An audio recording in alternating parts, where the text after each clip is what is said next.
So this is Declan Walsh here again with the New York Times. We've had a little last-minute reprieve from the authorities who've allowed us to stay on for an extra couple of minutes just so that we can come down here to the Sphinx, the other great iconic monument at the Pyramids complex in Giza, just in the south of in southern edge of Cairo. We're here with Emmett Sadiq, who's a tour guide who's very kindly agreed to help us. Emmett, can you just tell us very briefly the Sphinx? What is the Sphinx? The Sphinx is a guardian of the whole necropolis. If you are the king, you want to ensure the security. Remember, this area is so safe, and that safety and security was established as early as the time of the pyramid builders. So you have the guardian of the necropolis. He stands for the pharaoh himself. You have the face of a Superman, if you like, and the body of a lion. So he's the guardian of this city, the city that's part of Memphis, the great glittering necropolis. And we have a very fascinating story between the pose of the Sphinx. You can see what looks like a Rosetta Stone. It catapults back in time. It catapults us back in time to the New Kingdom, almost over 1,000 years after the construction of the pyramids. And a prince who was here around this time or earlier, he was hunting gazelles and lion. Then he was so tired, he took a siesta, and the god of the Sphinx appeared to him, and he spoke. "You see, I'm drowning in an ocean of sand like an old man. If you dig me up, I lift you up. I make you a king of Egypt. I only waited to give you this honor." He wakes up. He killed the legitimate successor and takes over. Then he erected a stela between the pose of the Sphinx. It's kind of to explain the legitimacy, the dream that made his dream come true, that he became the king. And here you have the Sphinx, the Egyptian Sphinx. Very good, very good. Okay, great. So now these we see some tourists here. Are these people? Are these Egyptian? Egyptian tourists. Should we see if we can speak to them for a second? في حد هنا عايز يتكلم معانا؟ احنا بنعمل حاجة عن السياحة. No, this lady's camera shy. That's fine. Great. So here we are. Let's continue. Jordan Giordano is asking if we can go in the pyramids. Can we read his question? And yes, we can. So we have a question from one of the readers who wants to know, can we go inside the pyramids? And the answer is yes. We can't go in right now, unfortunately. It's a little bit late.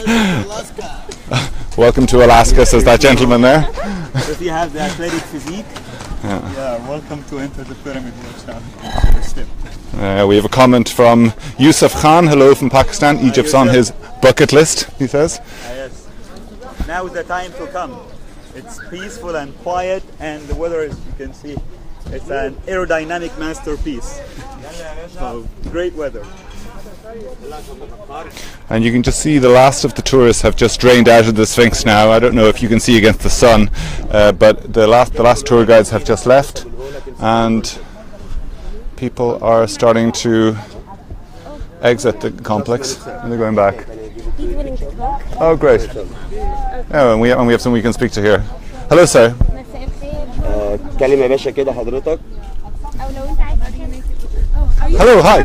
Yes, we are. Hi. We just saw your Facebook post. So we're live on Facebook right now. Oh, hi, Facebook. Guys, we're live with the New York Times right now. Are you okay? So if you can put your phone down. Sorry.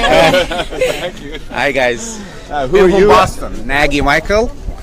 And I'm Monica Michael. I'm a nursing student at UMass Medical. Hi. Amazing, great. I'm assistant professor at BU Medical Center. Great. What are you guys interviewing for? So we've come here just to talk to people about the Egyptian tourist industry. As you know, it's had a lot of problems in the last number of years. Numbers have fallen precipitously, and now there's a little upturn. Egyptians are hoping they can start to turn the corner. Security obviously is a big worry for people. Was there an issue for you? No, actually it was wonderful. I came here. I have been in the state for 35 years. I heard about this issue and concern in security, but it was beautiful. From the airport, day one, my daughter, my wife is here. She's a physician. We enjoy every bit of it. Really, people are kind, smiley, and she have been in the pyramid many years before. But I think definitely easier to navigate the tourist industry if you have someone who's from the country.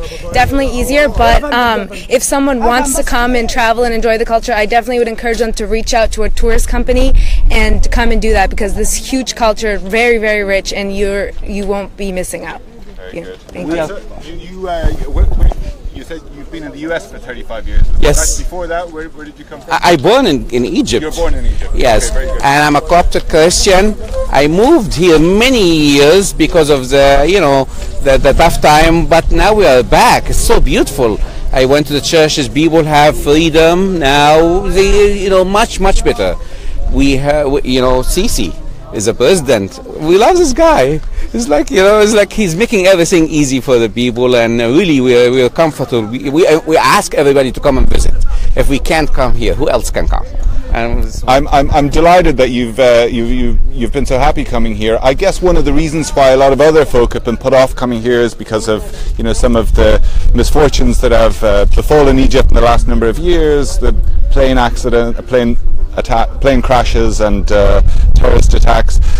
Looking at Egypt from the perspective of America, how has it looked in recent years, and do you see it changing? It's definitely unbelievable. It is like it is a 180-degree change. I'm telling you. You mentioned the accident. Accident happen everywhere.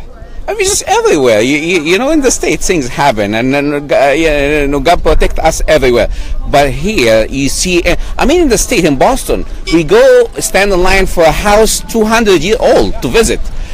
5,000-year-old worth of treasures here. So everywhere you go, oh my God, how these people build. But anyway, for security and safe, I'm fine. My daughter have a run in the street today, jogging. I said, you're crazy, but she was fine. She have a short. We have Uber now, which is very accessible to get around. I can't drive here, of course, but they use Uber. It's really easy to download. You can pay in cash. You don't need a credit card. And I think that if you do your research beforehand, it's definitely doable to come. Definitely doable. Can I tell you something? It's amazing. The Uber trip, it costs 35 cents because you pay in a US dollar, and one of the trip. 35 cents. Great. Okay. Thank you very much. Thank you very much, sir. It's lovely to speak to you. I hope you enjoy the rest of your holiday. We have a comment from a question from one of our readers who wants to know. I'm going to put this to Ahmed. What is the best time of the day to tour the pyramids? The best time of the day. The earlier the better. Early to bed and early to rise gives a man a plan and command of his land to expand the span of his knowledge. It's like being in college. No, early really it's cooler, it's quieter, and then you can beat the traffic and the heat, which is not yet, but the summer is coming. We have another question from a reader who notices that some of the sides of the pyramids are eroded. Why is that? Why is it almost, it has a sort of digital line coming down? It's not a straight line. No, you're talking about thousands of years. So that, remember, cosmetic facade, this fine outer skin that was removed over the centuries to build in Cairo. So see, that's denudation factors, and people actually, or sultans and builders, they use it as a quarry. So it has been quarried over the centuries.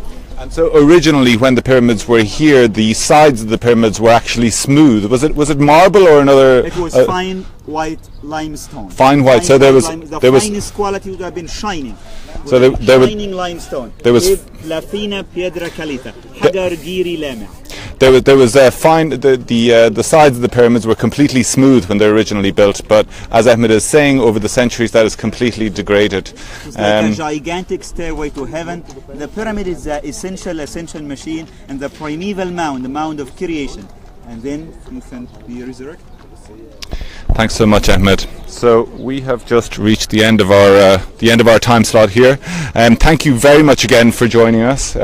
Hope you've enjoyed this little look around the pyramids, and I hope you've learned a little bit about some of the difficulties that Egypt's had over the years and how they're hoping to overcome it now. Thank you very much. Thanks for watching. Hope to see you again. Bye bye.